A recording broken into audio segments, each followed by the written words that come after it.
नमस्कार and welcome back to another book of the series. आज मैले एउटा बुक पढेको थिएँ। त्यस बुकको सारांश मैले तपाईँहरूसँग प्रस्तुत गर्न गइरहेको छु। आज मैले पढेको बुक भनेको the power of silence. The power of silence पढ्दै जाँदा त्यसमा भएका केही कुराहरू तपाईँहरूसँग मैले सेयर गर्न खोजेको।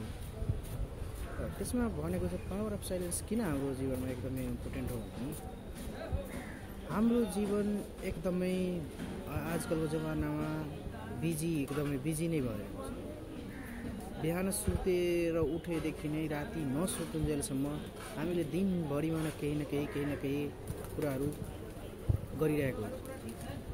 आजकलको जमानामा जसरी मान्छेहरूको ध्यान एकत्रित नभएर फोकस नभएर अहिले विभिन्न मिडिया सोसल मिडिया त्यसले गर्दाखेरि अहिले मानसिक तनाव मानसिक समस्याहरू जुन देख्न थालेको छ त्यसको एउटा मुख्य कारण भनेको हाम्रो मनभित्र दिमागभित्र रहेको आन्तरिक शक्तिलाई सान्त्वना दिन नसकेको,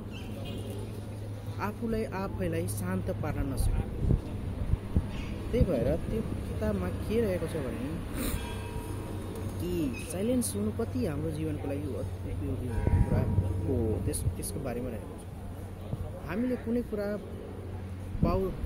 पाउँदा हाम्रो बिचमा धेरै मनमा अशान्त भएर द्वन्द्व चलिरहेको हुन्छ।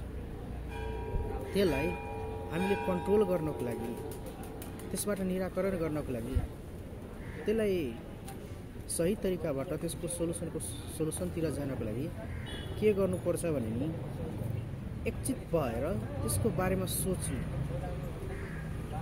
त्यसमा हामीले टाइम दिनुपर्छ कि त्यो समस्याको समाधान वास्तविक के हो भन्ने कुरा बुझ्नुपर्छ।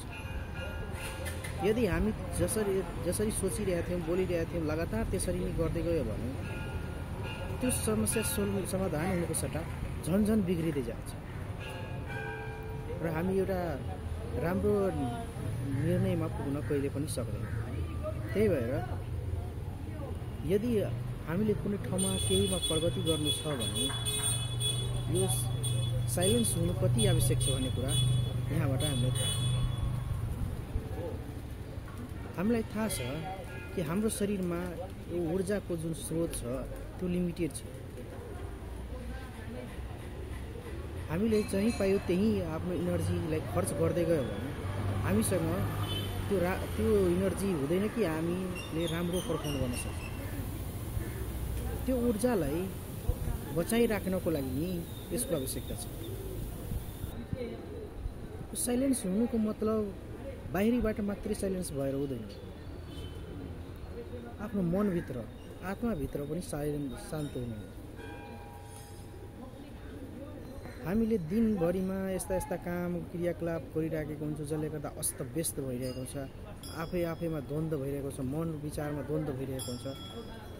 त्यसलाई एउटा सही बाटो देखाउनको लागि हामीले केही समय शान्त भएर त्यसको बारेमा सोच्नु पर्ने आवश्यकता देखिएको छ। कुनै बेला यस्तो हुन्छ कि हामीले जति धेरै बोल्यो त्यो समस्या समाधान हुनुको सट्टा झन् कम्प्लेक्स हुँदै जान्छ।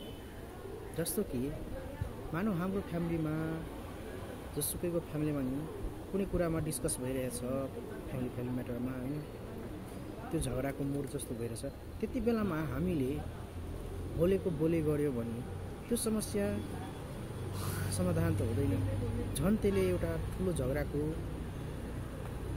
कारण बन्न सक्छ। त्यति बेलामा हामीले यदि शान्त भयो भने र झगडाको वास्तविक कारण पत्ता लगाउन सक्यो भने हामीले त्यो झगडालाई निराकरण गर्न सक्छौँ।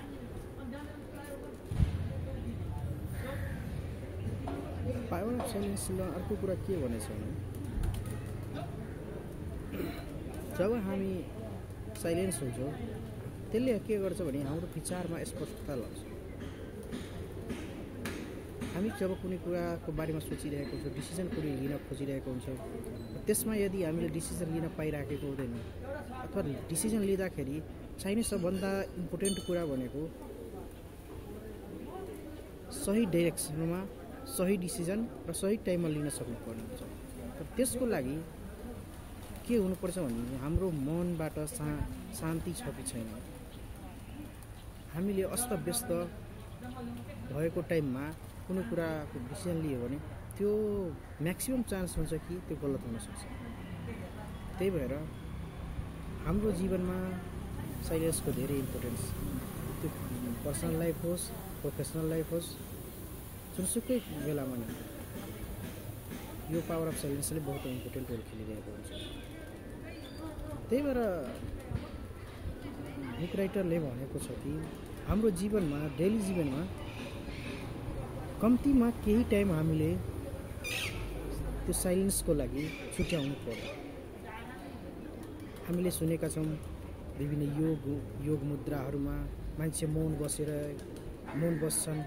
त्यो किन भनेको भने त्यसले मात्रै फिजिकल रूपमा होइन आन्तरिक रूपमा नि त्यसले विचारहरूसँग जुन द्वन्द्व भइरहेको हुन्छ त्यसलाई शान्त पारेर एकचित भएर हामी कुनै एउटा काममा फोकस गर्छौँ।